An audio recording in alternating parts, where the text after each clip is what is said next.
তো হ্যালো বন্ধুরা, আজকে আপনাদেরকে একটা শর্টকাট শেখাবো। যেটার মধ্যে হচ্ছে কুইক শর্টকাট এর মাধ্যমে সবকিছু মিনিমাইজ করতে হয়। তো বেশি কথা না বাড়িয়ে চলুন কম্পিউটার স্ক্রিনে।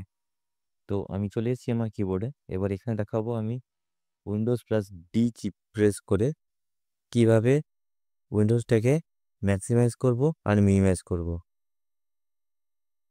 এবার এটাকে মিনিমাইজ করলাম উইন্ডোজ প্লাস ডি প্রেস করে। প্লাস আমি একটা এক্সাম্পল লিখিয়ে দিই।